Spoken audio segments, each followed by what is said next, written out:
Di balik seragam yang tampak gagah dan penuh wibawa, ada bayang-bayang gelap yang tak pernah terungkap. Korupsi, intimidasi, dan sihir hitam yang menyelimuti kantor polisi tempatku bertugas. Saat bulan puasa yang seharusnya membawa kedamaian, aku, Kiki, justru terjebak dalam pusaran intrik dan perubahan yang tak pernah kubayangkan sebelumnya. Namun, ketika Bribka Roni, rekan yang selama ini kutentang, tiba-tiba berubah menjadi babi hitam di tengah ruang kerja kami, satu pertanyaan menggerogoti pikiranku. Apakah ini kutukan yang akan menghancurkan kami? Ataukah kesempatan terakhir untuk membersihkan nama baik institusi yang kami cintai? Namaku Kiki. Hari itu matahari bersinar dengan cara yang malas. Seperti tak ingin benar-benar menyambutku di tempat baruku bertugas. Keringat dingin mulai turun di belakang leher saat kulangkahkan kaki memasuki halaman kantor polisi sektor Sukamurni. Tak besar, bangunannya tua, catnya mulai mengelupas, dan pelang bertuliskan Polsek Sukamurni itu miring sebelah. Aku menghela napas panjang. Ini bukan tempat yang kusangka akan menjadi penugasanku berikutnya. Tapi aku datang bukan untuk berharap. Aku datang untuk membuktikan bahwa masih ada yang bisa dipercaya dari seragam ini. Brigadir Kiki ya. Seorang pria berkumis tebal menyapaku di depan lobi. Seragamnya kusut, perutnya menonjol dari balik rompi yang setengah terbuka. Tangannya menggenggam rokok yang masih menyala. Bau asapnya langsung menempel di hidungku.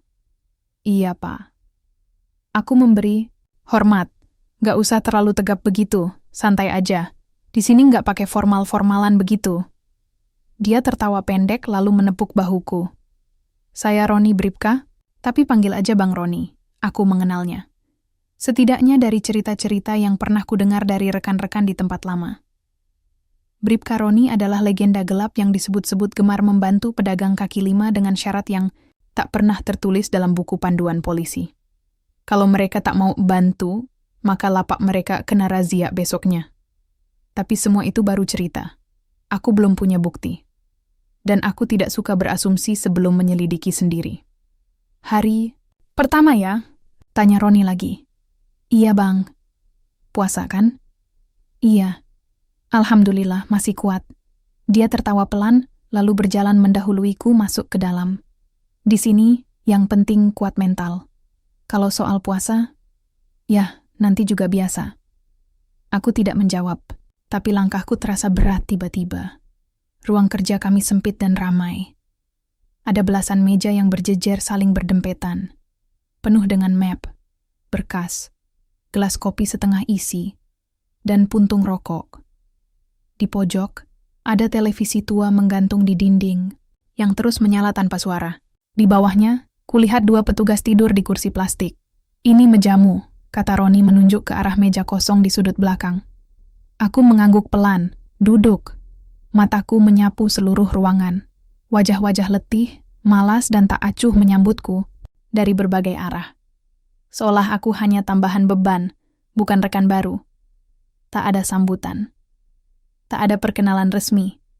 Hanya satu tarikan napas panjang dan dada yang mulai mengencang. Hari itu aku tak langsung dapat tugas besar. Hanya diminta membantu, mencatat laporan masuk, menyusun berkas perkara ringan, dan sesekali ikut patroli keliling pasar. Aku senang bisa turun ke lapangan, karena di sanalah aku bisa melihat realita tanpa lapisan. Tapi apa yang kulihat membuat perutku bergejolak.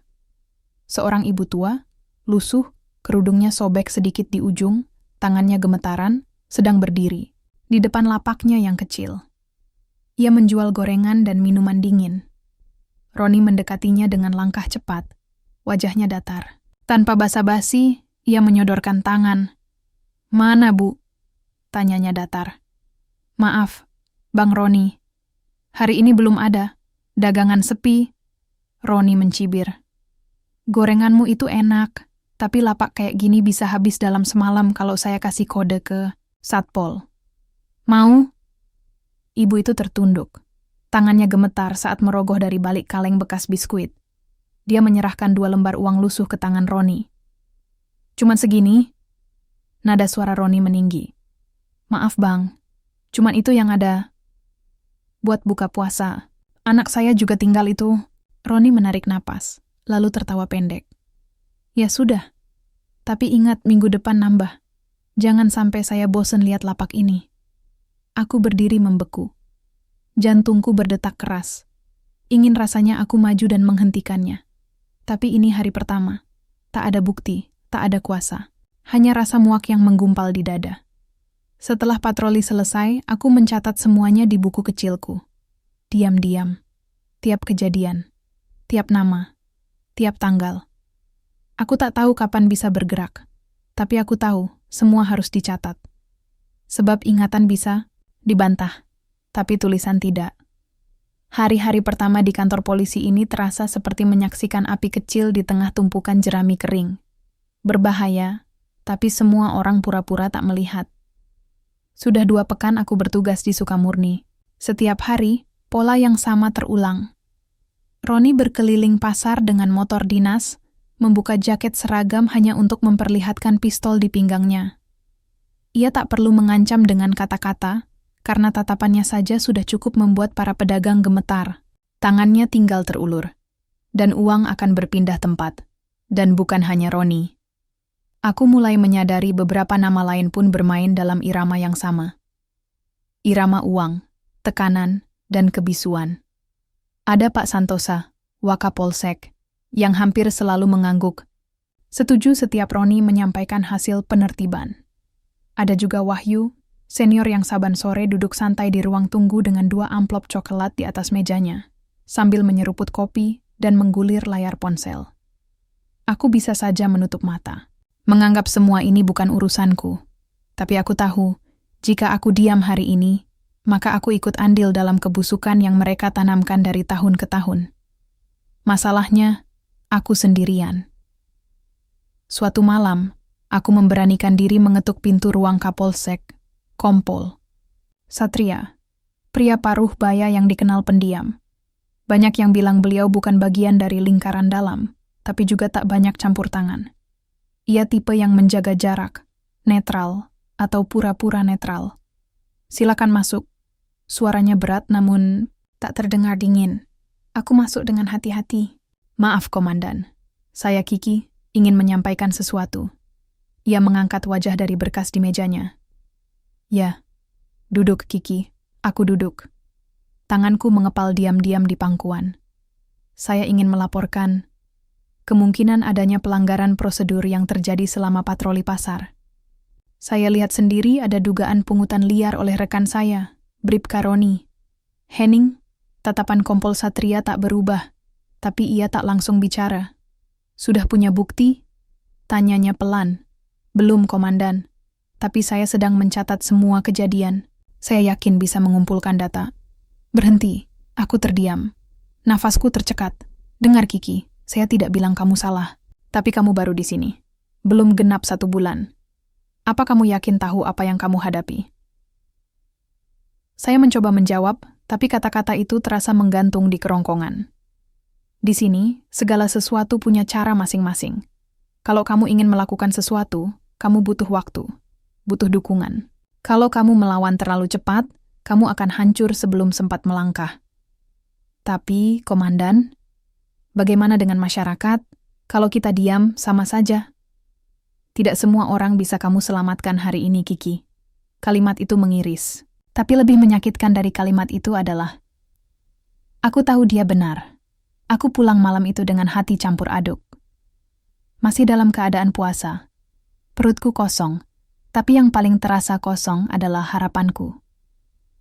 Keesokan harinya, aku kembali ke lapangan. Tapi kali ini aku bawa satu benda kecil, kamera kecil yang tertanam di bagian dalam kancing bajuku.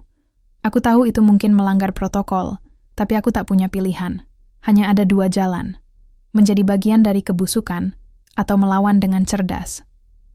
Saat itu Roni seperti biasa menyambangi pedagang. Tapi ada satu kejadian yang membuat darahku mendidih. Seorang pemuda bernama Tony, penjual jus buah, berani menolak memberi uang keamanan kepada Roni. Tony bilang, usahanya sepi dan dia ingin tetap jujur karena sedang belajar berdagang halal selama Ramadan. Kamu ngajarin saya soal halal? Ya? Roni menyeringai. Udah pinter sekarang? Saya cuman gak mau bohongin hidup saya, Bang. Roni tersenyum sinis. Lalu dengan sekali gerakan cepat, ia menendang meja Tony sampai minuman-minumannya tumpah ke tanah. Plastik-plastik es buah beterbangan. Tony hanya bisa diam. Wajahnya pucat. Aku hampir menghampiri. Tapi aku harus berpikir jernih. Kamera ini sedang merekam, dan itu lebih berharga daripada sekadar pertengkaran 1 lawan 1. Dalam hati aku minta maaf pada Tony.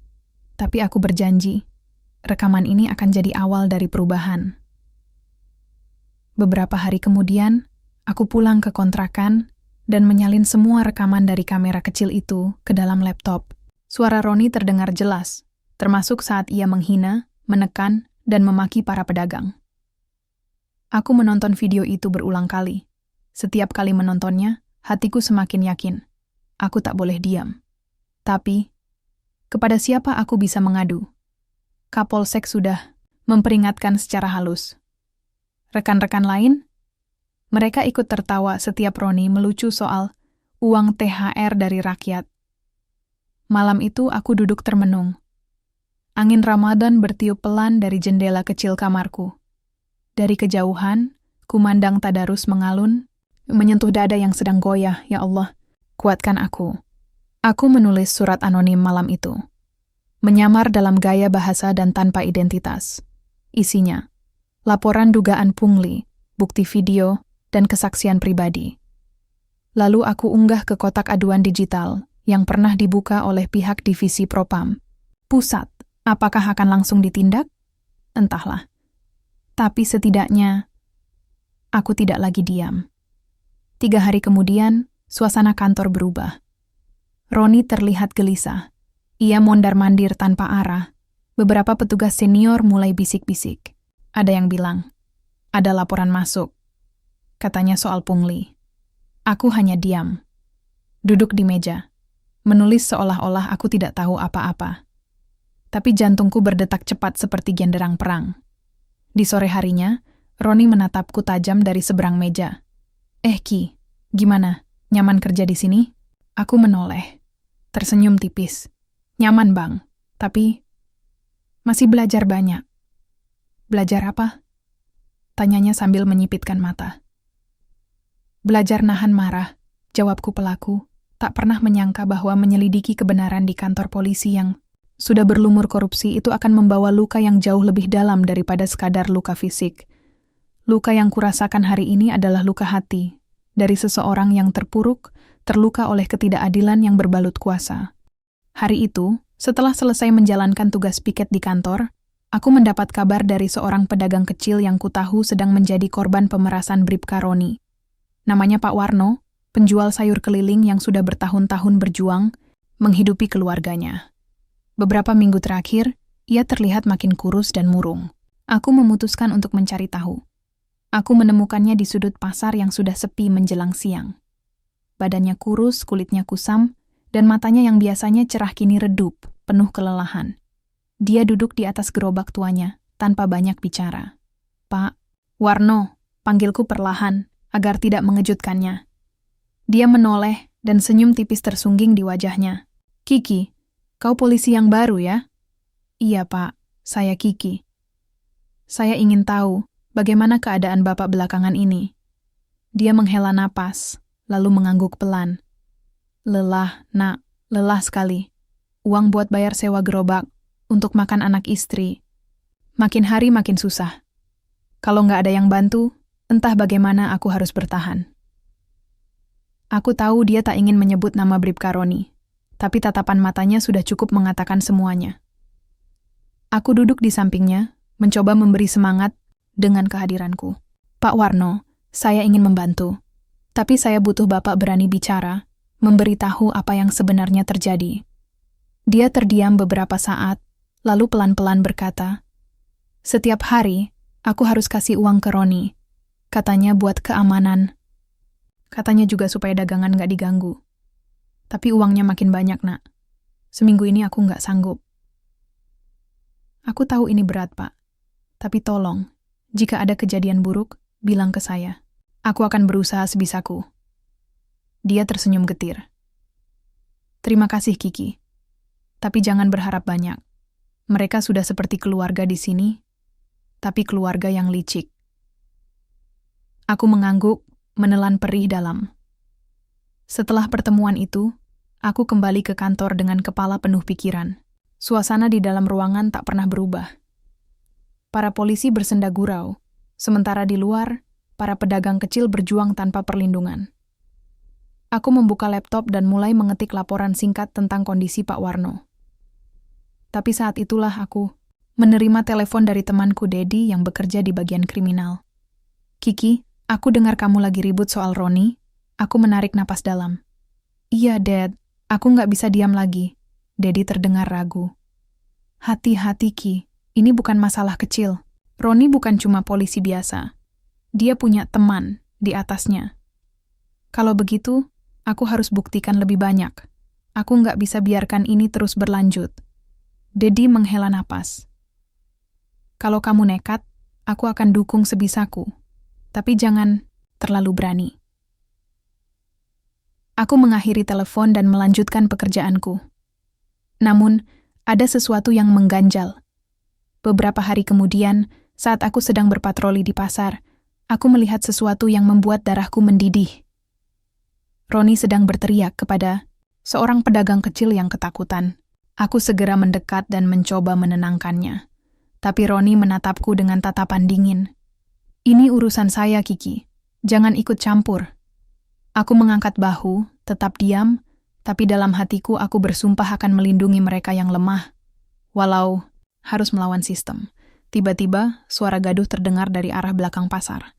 Aku berlari ke sana dan melihat seorang pedagang pingsan di tanah, dikelilingi oleh beberapa orang. Itu Pak Warno. Aku segera membantunya. Dia lemah dan wajahnya tampak pucat pasi. Aku bertanya, tapi dia hanya bisa menggenggam tanganku erat. Sesegera, mungkin aku membawa Pak Warno ke klinik terdekat. Dokter mengatakan dia mengalami dehidrasi dan kelelahan berat. Aku tak bisa berhenti memikirkan bagaimana beban hidup bisa sampai membuat seseorang jatuh seperti ini. Kejadian itu membuka mataku lebih lebar. Aku sadar bahwa perjuangan melawan korupsi ini bukan hanya soal menyelamatkan institusi, tapi juga menyelamatkan manusia-manusia yang terperangkap dalam lingkaran ketakutan dan tekanan. Aku berjanji pada diri sendiri. Aku tidak akan berhenti sampai kebenaran terungkap dan keadilan ditegakkan, walau harus melawan arus dan bahaya yang mengancam. Tapi aku juga tahu, aku harus berhati-hati. Aku tidak ingin luka ini bertambah parah, bukan hanya untukku, tapi juga untuk mereka yang aku lindungi. Sejak kejadian Pak Warno yang hampir pingsan itu, aku tahu sudah saatnya aku harus lebih berani. Aku tak bisa lagi hanya mencatat, mengamati, dan menunggu dukungan yang entah kapan datang. Jika ingin perubahan, aku harus mulai dari sesuatu yang konkret. Di sela-sela waktu luang di kantor, aku mulai menyusuri arsip laporan lama, kasus-kasus yang tampaknya biasa, tapi jika disatukan akan membentuk pola besar. Aku membuka file-file yang jarang disentuh, berkas-berkas berdebu yang hampir terlupakan. Mulai dari laporan pengaduan masyarakat yang tak pernah ditindaklanjuti, hingga bukti pungutan liar yang kabur tertutup oleh para petugas. Mataku terperangah saat menemukan satu nama yang terus muncul berulang kali. Bribka Roni. Tak hanya satu. 2 kasus, tapi puluhan. Namun semua berakhir tanpa tindakan serius. Sungguh ironis. Seorang polisi yang seharusnya menjaga hukum, malah berkali-kali merusak kepercayaan masyarakat. Aku duduk termenung, menatap dokumen-dokumen itu. Satu persatu kupindai halaman-halaman yang berisi keterangan saksi, bukti transfer uang yang mencurigakan, dan catatan penyitaan barang yang tidak pernah tercatat secara resmi. Suara ketukan pintu mengejutkanku. "Masih kerja, Kiki?" Aku menoleh. Dedi berdiri di depan, membawa segelas kopi hitam. "Ya, Dad. Aku sedang mencoba menyusun semuanya." Dia duduk di sebelahku memandang tumpukan berkas. "Ini berat, Kiki, tapi aku tahu kamu kuat." Aku tersenyum kecil. Aku tidak ingin menyerah. Ini tentang masa depan kita dan masa depan masyarakat. Dia mengangguk pelan. Malam itu aku membawa pulang beberapa berkas penting. Di kamar kontrakanku, aku membuka laptop dan mulai memindai dokumen-dokumen yang kubawa. Tiba-tiba, Ponselku bergetar. Pesan masuk dari nomor tidak dikenal. Berhenti kalau kamu sayang hidupmu.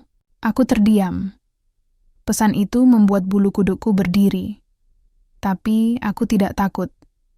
Ini bukan pertama kalinya aku menghadapi ancaman. Aku membalas dengan satu kalimat singkat. Aku tidak akan berhenti sampai kebenaran terungkap. Hari-hari berikutnya semakin menegangkan. Aku merasakan tatapan dingin dari beberapa rekan di kantor. Roni mulai menghindariku, tapi aku tahu dia sedang merencanakan sesuatu. Sementara itu, aku juga mulai mendapat dukungan dari beberapa petugas muda yang merasa lelah dengan korupsi yang terjadi. Kami berjanji untuk saling membantu, meski harus bergerak diam-diam. Satu malam, saat aku pulang, aku melihat bayangan hitam bergerak cepat di depan kantor polisi. Aku merasa ada sesuatu yang tidak biasa. Tiba-tiba, suara aneh terdengar. Aku menoleh dan melihat sesuatu yang tak masuk akal. Bribka Roni, yang selama ini ku kenal, tiba-tiba berubah menjadi seekor babi hitam tepat di tengah halaman kantor polisi. Semua yang ada di sana terkejut dan panik. Aku berdiri terpaku, tak percaya dengan apa yang kulihat. Apa yang sebenarnya terjadi? Bagaimana bisa Roni berubah seperti itu? Dan apa arti dari kejadian aneh ini? Pertanyaan-pertanyaan itu memenuhi kepalaku. Tapi satu hal yang pasti, ini bukan hanya tentang korupsi lagi. Ada sesuatu yang jauh lebih gelap di balik semuanya. Aku masih berdiri di tempat yang sama, menatap sosok babi hitam yang dulu adalah Bribka Roni. Kekacauan memenuhi halaman kantor polisi. Rekan-rekan sibuk berteriak, mencoba mengusir makhluk itu, tapi tidak ada yang berani mendekat. Jantungku berdegup kencang, dada terasa sesak. Apa yang baru saja kulihat? Apakah ini nyata? Atau aku sudah kehilangan akal? Tiba-tiba, babi itu menatap ke arahku. Matanya tajam, seolah mengenaliku. Seketika aku merasa seluruh dunia runtuh. Ini tidak mungkin, batinku. Roni berubah jadi babi? Aku mundur perlahan, hati bergejolak antara takut dan penasaran. Rekan-rekanku panik, ada yang mencoba menangkap babi itu. Tapi ia gesit, berlari, dan bersembunyi di balik kendaraan dinas. Aku merasa aneh. Ini bukan sekadar kejadian supranatural biasa. Ada sesuatu yang lebih besar dan lebih gelap sedang terjadi. Sore itu, aku duduk sendiri di ruang penyidik, mencoba mengumpulkan akal sehat. Aku buka kembali rekaman-rekaman tentang Roni dan pola-pola aneh dalam kasus pungli yang selama ini dia lakukan. Tiba-tiba, aku ingat sebuah bisikan dari seorang senior lama tentang praktik ilmu hitam yang dipakai beberapa petugas demi kekuasaan dan kekayaan. Aku tidak percaya pada hal mistis, tapi apa yang aku lihat tidak bisa dijelaskan dengan logika biasa. Aku mulai menyelidiki secara diam-diam. Malamnya, aku menemui seseorang yang dikenal sebagai paranormal di desa sekitar, seorang pria tua bernama Pak Jaya. Dia menyambutku dengan tatapan tajam. Ada apa, Kiki? Kau mencari jawaban yang tak semua orang berani tahu. Aku bercerita tentang perubahan Roni dan dugaan sihir hitam. Pak Jaya mengangguk pelan. Kalau benar ini bukan hal main-main, sihir itu punya konsekuensi. Mereka yang bermain-main dengannya biasanya berakhir tragis. Aku bertanya, apa yang bisa kulakukan? Pak Jaya menatap mataku. Kebenaran harus diungkap, tapi kau juga harus siap menerima risikonya. Dan ada satu cara untuk menghapus kutukan itu, tapi tidak mudah. Hari-hari berikutnya aku terus mengumpulkan bukti dan mencari tahu lebih jauh. Dari beberapa sumber, aku menguak bahwa Roni tidak sendiri. Beberapa petugas lain juga terlibat dalam praktik sihir hitam, menggunakan kekuatan gelap untuk mempertahankan posisi mereka. Ini bukan hanya soal korupsi lagi. Ini soal pertempuran antara kebenaran dan kegelapan.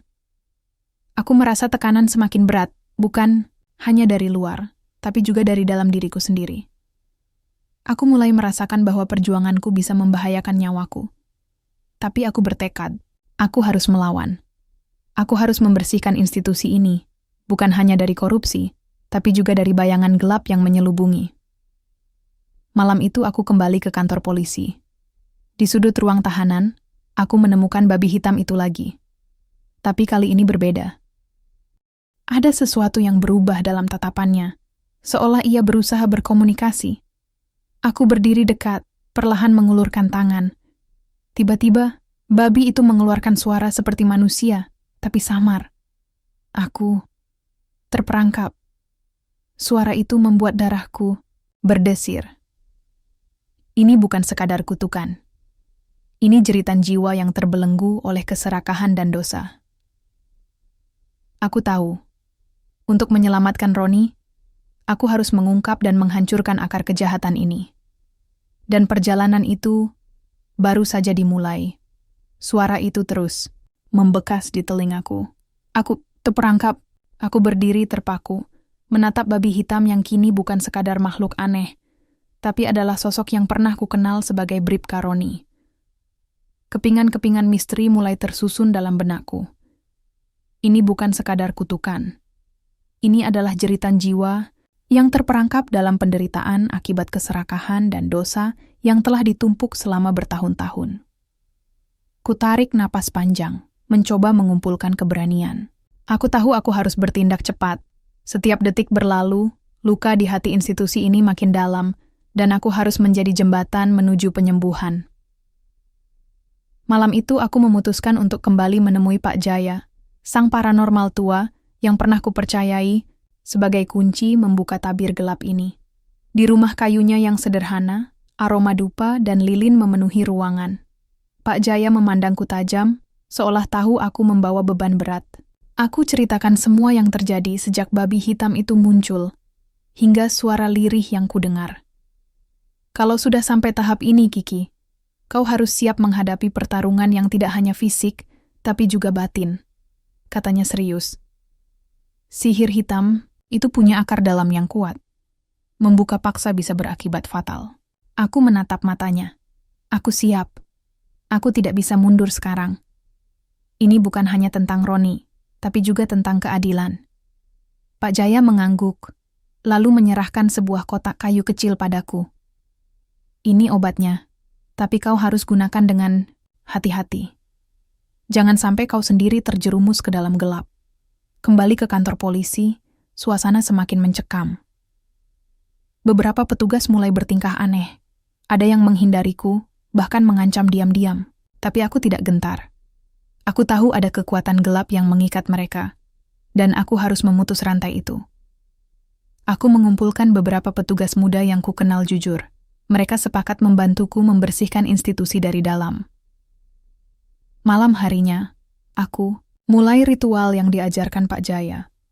Di ruang penyidik yang sunyi, aku menyalakan lilin, mengeluarkan obat dari kotak kayu, dan memulai doa perlahan. Aku bisa merasakan energi gelap yang melingkupi ruang itu, seperti bayangan yang ingin menelan segalanya. Tiba-tiba, babi hitam itu muncul, tatapannya penuh kesakitan dan kebencian. Aku bertekad menghadapi makhluk itu bukan sebagai musuh, tapi sebagai jiwa yang harus kulepaskan dari kutukan. Roni, aku memanggil. Aku tahu kau masih di sana. Aku tahu kau bukan hanya sosok yang kotor oleh dosa, tapi juga korban dari kekuatan yang kau mainkan. Babi itu menggeram dan perlahan berubah wujud menjadi manusia. Tubuhnya lemah, penuh luka batin yang terlihat jelas. Dia mengaku, aku menyerah, tapi aku takut. Aku takut apa yang kulakukan akan membinasakan semuanya. Aku mendekat. Kau harus bertanggung jawab, tapi ini kesempatanmu untuk menebus. Aku akan membantumu. Saat ritual berlanjut, energi gelap semakin kuat melawan. Suara-suara keras dan bayangan mulai mengelilingiku. Tapi aku bertahan. Aku berjuang bukan hanya demi Roni, tapi untuk semua yang tertindas oleh korupsi dan sihir hitam ini. Aku merasakan tubuhku lelah, hampir menyerah. Tapi bayangan masa depan yang cerah bagi institusi dan masyarakat membuatku tetap teguh. Di saat puncak itu, sebuah ledakan energi terjadi, cahaya terang membanjiri ruangan. Aku jatuh tersungkur, napas terengah-engah. Saat membuka mata, aku melihat Roni sudah kembali menjadi manusia, tetapi dengan tatapan penuh penyesalan dan kesadaran. Dia berkata lirih, "Kiki, terima kasih. Kau yang menyelamatkanku dari kegelapan. Kemenangan ini bukan akhir, tapi awal dari perjuangan yang lebih besar.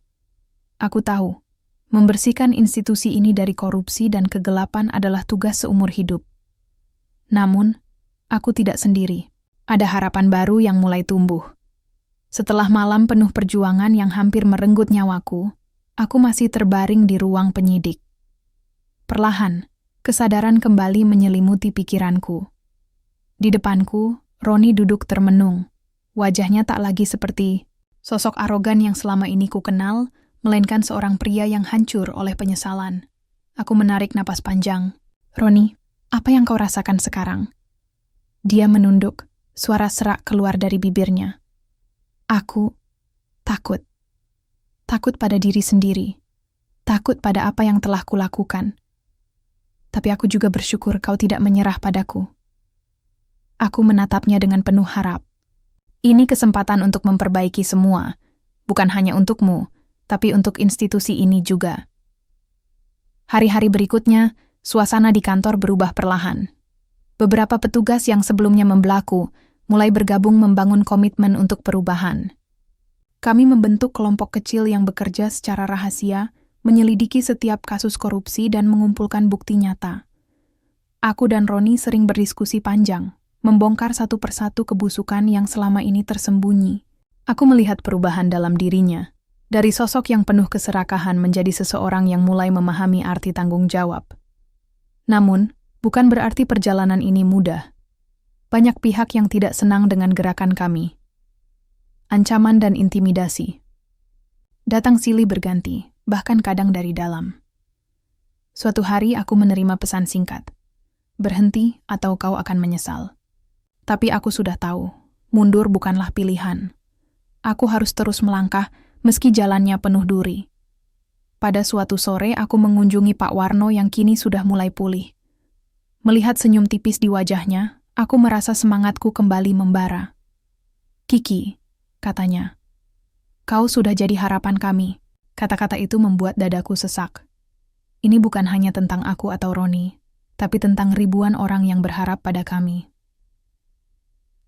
Di kantor, aku mulai mengajukan laporan resmi, dilengkapi bukti dan testimoni. Langkah ini memerlukan keberanian luar, biasa, tapi aku yakin jika tidak sekarang, kapan lagi? Roni juga mulai membersihkan namanya, dengan membuka pengakuan atas kesalahannya. Mereka yang selama ini terlibat dalam praktik gelap, mulai terseret arus perubahan. Aku tahu perjuangan ini masih panjang, tapi aku juga tahu, setiap langkah kecil akan membawa perubahan besar. Aku mulai percaya, institusi ini masih bisa diselamatkan, jika semua mau membuka mata dan hati. Malam menjelang, aku duduk di teras kantor. Angin malam membawa dingin yang menenangkan. Aku menatap langit dan berjanji pada diri sendiri. Aku tidak akan berhenti sampai institusi ini benar-benar bersih. Dan aku yakin, suatu hari nanti, polisi bukan lagi bayangan hitam yang menakutkan, tapi pelindung yang benar-benar melayani. Hari-hari, setelah perubahan mulai terasa, tak lantas membuatku merasa lega. Justru sebaliknya, aku semakin menyadari bahwa kegelapan yang membayangi institusi ini jauh lebih dalam dan berbahaya daripada yang kuperkirakan. Ancaman yang datang perlahan berubah menjadi serangan terbuka, bukan hanya terhadapku, tapi juga kepada mereka yang berani mendukung perubahan. Suatu pagi, saat aku tiba di kantor, suasana sudah berbeda. Beberapa petugas tampak gelisah. Mata mereka menyembunyikan sesuatu yang sulit kupahami. Lalu aku mendengar bisik-bisik yang beredar di koridor. Ada upaya untuk menjegal langkahku, bahkan sampai merencanakan skenario agar aku disingkirkan. Aku menghela napas berat, tak terkejut tapi tetap merasa getir. Ini sudah seperti pertempuran tak terlihat yang harus aku menangkan dengan hati-hati. Di sela-sela kerja, aku mendapat kabar dari seorang informan terpercaya. Kiki, kamu harus hati-hati. Mereka sudah mulai bertindak. Malam ini, ada rencana besar untuk menjebakmu. Dada ini tiba-tiba sesak, tapi aku berusaha tetap tenang. Informasi ini aku gunakan untuk menyiapkan langkah berikutnya. Aku mengontak beberapa rekan muda yang masih bisa dipercaya, meminta mereka berjaga, dan siap membantuku jika ada bahaya. Malam itu, setelah kantor sepi, aku berjalan menuju ruang penyidik. Tiba-tiba dari kegelapan, dua sosok muncul menghadang. Mereka adalah petugas yang selama ini kulihat sering mengawasi pergerakanku dengan tatapan dingin. Salah satu dari mereka, dengan suara kasar berkata, "Kiki, kau terlalu berani. Sudah saatnya kau tahu batasmu." Aku tak ingin terjadi bentrok fisik, tapi aku tak bisa mundur. Dengan tenang, aku berusaha menenangkan suasana. Kalian harus sadar, ini bukan soal aku atau kalian. Ini soal kebenaran dan keadilan. Mereka tertawa sinis. Kebenaran, dalam institusi ini, yang berkuasa adalah yang bisa bertahan. Kau pikir bisa melawan arus. Pertengkaran itu terhenti ketika suara keras dari koridor memecah suasana. Rekan-rekanku datang, membawa beberapa petugas lain yang sudah bersiap. "Sudah cukup," ujar salah satu dari mereka, seorang perwira muda bernama Iqbal. "Kita semua harus fokus pada tujuan bersama. Ini bukan waktu untuk perpecahan." Ketegangan berangsur mereda. Tapi aku tahu pertarungan sesungguhnya belum selesai. Beberapa hari kemudian, aku menerima surat panggilan dari pimpinan kantor polisi. Dengan penuh waspada, aku mempersiapkan diri. Di ruang pertemuan, suasana sangat resmi. Pimpinan menatapku dengan ekspresi sulit ditebak. "Bribka Kiki, kami menghargai inisiatif dan kerja kerasmu. Namun, kami juga perlu memastikan bahwa langkahmu tidak mencederai institusi." Aku menjawab dengan suara tegas. "Saya bekerja demi institusi, Pak.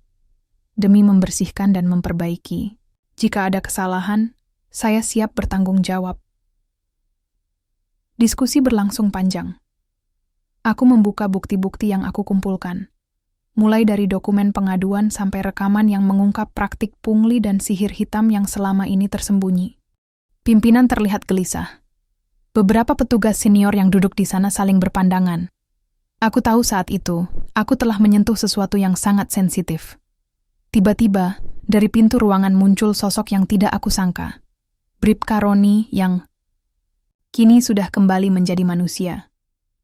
Dengan suara pelan, namun penuh keyakinan, dia berkata, "Saya bersedia memberikan kesaksian lengkap. Saya ingin bertanggung jawab atas semua yang telah saya lakukan." Ruangan menjadi hening, semua mata tertuju padanya. Roni melanjutkan pengakuannya tentang bagaimana praktik sihir hitam dipakai beberapa petugas untuk mempertahankan kekuasaan dan melindungi korupsi. "Ini bukan hanya tentang saya, tapi sebuah jaringan yang sudah terlalu lama berjalan," katanya lirih. Aku merasa harapan kecil mulai tumbuh di tengah gelapnya malam itu. Namun, tak lama kemudian, seorang petugas senior berdiri dan menyatakan penolakannya.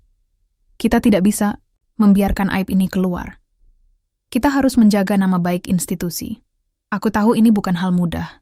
Ada pertarungan antara keberanian dan kepentingan yang saling tarik-menarik. Malam itu aku pulang dengan pikiran bercabang. Antara keinginan untuk menyerah dan semangat untuk terus berjuang. Aku tahu jalan ini berbahaya, tapi aku juga tahu aku tidak boleh mundur. Hari-hari berikutnya penuh dengan tekanan dan intrik. Tapi aku dan Roni terus melangkah maju, membongkar satu persatu kebusukan yang menumpuk. Setiap pengakuan yang terbuka membawa rasa lega sekaligus ketakutan. Di luar kantor, masyarakat mulai merasakan adanya perubahan kecil. Pedagang kecil yang dulu sering menjadi korban mulai berani melapor. Itu adalah kemenangan kecil yang menguatkan semangat kami. Aku menatap cermin di kamar kontrakanku suatu malam. Wajah lelah dan penuh luka itu adalah cerminan dari perjuangan panjang. Namun, aku tersenyum, karena aku tahu aku sedang berjalan di jalan yang benar. Udara pagi itu terasa berat, seperti menahan rahasia yang terlalu lama disembunyikan. Saat aku melangkah masuk ke kantor, sorot mata rekan-rekan sudah berbeda. Ada rasa campur, aduk antara harapan dan ketakutan, seolah mereka tahu sesuatu yang aku belum sepenuhnya mengerti. Aku duduk di meja kerjaku, mencoba menenangkan pikiran. Setiap langkah yang kulalui selama ini membawa aku ke titik ini, namun aku sadar pertarungan sesungguhnya belum selesai. Hari itu, sebuah rapat penting digelar. Semua petugas senior dan beberapa anggota tim investigasi berkumpul dalam ruang rapat utama. Aku dan Roni duduk berdampingan, keduanya memegang dokumen pengakuan dan bukti yang selama ini kami kumpulkan. Pimpinan kantor membuka pertemuan dengan suara berat. Hari ini kita akan membahas masa depan institusi ini. Apa yang telah terjadi tidak bisa dibiarkan begitu saja. Roni maju. Suaranya tegas namun penuh penyesalan. Saya telah mengakui semua kesalahan saya. Saya siap menerima konsekuensi dan membantu membersihkan nama baik institusi ini. Seiring pengakuan Roni terbuka, aku menyaksikan beberapa wajah berubah. Dari skeptis menjadi terkejut, bahkan ada yang menunduk malu. Namun, bukan semua bisa menerima kenyataan itu begitu saja. Seorang perwira senior dengan suara lantang menolak, ini akan merusak reputasi kita. Bukankah lebih baik menyimpan rahasia ini demi stabilitas? Aku menggenggam tangan Roni, memberikan semangat. Kejujuran adalah langkah pertama menuju perubahan. Kita tidak bisa lagi berpura-pura. Pertentangan semakin memanas. Aku bisa merasakan ketegangan di udara, seperti badai yang siap meledak kapan saja. Namun aku tahu, momen ini adalah titik balik, antara berpegang pada bayang-bayang masa lalu atau melangkah ke masa depan yang lebih bersih dan terang. Aku berdiri, suaraku lantang memenuhi ruangan. Kita adalah pelayan masyarakat, bukan penguasa, yang menutupi kejahatan sendiri. Aku meminta kita semua berani mengambil sikap demi kebenaran. Rapat berakhir tanpa keputusan pasti, tapi sebuah perubahan mulai terasa. Beberapa petugas mulai menyatakan dukungan, bersumpah untuk berjuang bersama membersihkan korupsi dan praktik gelap. Aku tahu ini baru awal, tapi langkah ini sudah lebih dari yang pernah kukira. Malamnya, aku duduk termenung di luar kantor, menatap langit penuh bintang. Kelelahan dan tekanan berbaur menjadi satu, tapi hatiku tenang. Aku percaya, setiap perjuangan pasti ada hasilnya. Roni datang, duduk di sampingku. Kiki, aku berterima kasih. Tanpamu, aku mungkin masih terjebak dalam kegelapan. Aku tersenyum lemah. Kita semua bisa berubah, asal ada niat dan keberanian. Malam itu aku merenung, sadar bahwa membersihkan institusi ini bukan hanya soal melawan orang lain, tapi juga melawan diri sendiri, keraguan, ketakutan, dan kelemahan. Namun aku yakin, dengan keberanian dan kejujuran, semua bayangan hitam itu bisa diusir. Sore itu, langit berwarna jingga keemasan, seolah memberi sinyal bahwa masa gelap mulai berganti. Aku duduk di bangku taman kecil dekat kantor polisi, memandang halaman yang biasanya penuh aktivitas, kini lebih tenang dan damai. Suara burung dan angin berbisik lembut membawa kesejukan yang sudah lama hilang dari tempat ini. Beberapa bulan telah berlalu sejak malam penuh pergolakan itu, saat aku dan Roni mengungkap rahasia kelam yang tersembunyi di balik seragam dan pangkat. Waktu yang panjang penuh perjuangan, air mata, dan pengorbanan, tetapi juga membawa harapan baru yang mulai tumbuh perlahan. Perjalanan itu bukanlah tanpa pengorbanan. Banyak dari kami yang menghadapi ancaman, intimidasi, bahkan kehilangan posisi, dan kepercayaan dari sebagian rekan yang belum siap menerima perubahan. Namun di sisi lain, muncul pula wajah-wajah baru, petugas muda yang berani, yang bersedia berdiri bersama untuk menata ulang institusi ini. Aku masih ingat saat pertama kali menerima surat penghargaan dari pimpinan baru yang mengambil alih kepemimpinan setelah gelombang pembersihan. Surat itu bukan sekadar ucapan terima kasih, tapi pengakuan bahwa perubahan harus dimulai dari keberanian individu. Aku menggenggam surat itu erat-erat, merasa bangga sekaligus terharu. Perjalanan ini memang berat, tapi hasilnya nyata. Bukan hanya bagi diriku, tapi untuk masyarakat yang selama ini menaruh harapan besar pada polisi sebagai pelindung dan pelayan. Roni, yang dulu berubah menjadi babi hitam akibat kutukan sihir gelap, kini adalah sosok yang berbeda. Dia telah melewati proses panjang penyesalan dan pembelajaran, dan kini bekerja bersama kami, membantu memperbaiki nama baik institusi. Suatu hari, kami duduk bersama di ruang kantor yang cerah, membahas langkah-langkah untuk mengadakan pelatihan anti korupsi, dan etika profesi. Aku melihat mata Roni yang kini bersinar dengan tekad dan semangat baru. Itu adalah pemandangan yang membuat hatiku lega. Namun, perubahan terbesar bukan hanya dari sisi luar institusi, tapi juga dari dalam diriku sendiri. Perjuangan ini mengajarkanku banyak hal tentang keberanian, kesabaran, dan arti keadilan yang sesungguhnya. Aku belajar bahwa melawan kegelapan bukan berarti membalas dengan kebencian, tapi dengan cinta dan ketulusan. Di hari yang lain, aku berjalan di pasar kecil dekat rumah, tempat para pedagang yang dulu sering menjadi korban pemerasan Bribka Roni. Mereka menyapaku dengan hangat, tersenyum, dan mengucapkan terima kasih. Salah satu ibu pedagang berkata, "Pak Kiki, sekarang kami bisa bernapas lega. Terima kasih sudah berjuang untuk kami." Kata-kata itu membuat dadaku terasa penuh. Ini adalah bukti bahwa perjuangan ini bukan sekadar tentang institusi, tapi tentang manusia yang hidup di dalamnya dan di sekitarnya. Malam-malam sunyi sering kuhabiskan merenung, menulis jurnal harian tentang perjalanan yang sudah kulewati. Aku menuliskan harapan, kegagalan, serta doa untuk masa depan yang lebih baik. Aku percaya, setiap kata yang kutulis adalah batu bata yang membangun jalan menuju perubahan abadi. Tentu, aku juga sadar tantangan masih ada. Tidak semua orang berubah dalam semalam. Ada resistensi, ada kekecewaan, bahkan pengkhianatan. Tapi aku yakin, selama ada satu hati yang tetap teguh pada kebenaran, maka cahaya itu tidak akan pernah padam. Suatu sore yang cerah, saat aku kembali ke kantor setelah berbincang dengan masyarakat, aku melihat sekelompok petugas muda berkumpul, berdiskusi tentang program baru untuk memberantas praktik korupsi. Mereka penuh semangat dan ide-ide segar. Aku tersenyum, merasa optimis. Mereka adalah generasi penerus yang akan melanjutkan perjuangan ini. Aku berjalan ke ruang kerjaku, membuka jendela dan membiarkan angin malam masuk.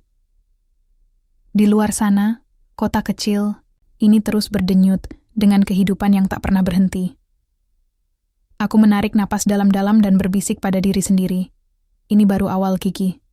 Perjalananmu masih panjang. Dan aku tahu, selama aku dan teman-teman sejalan, selama masih ada harapan dan keberanian, maka institusi ini, meski pernah diliputi bayangan hitam, akan terus melangkah menuju cahaya.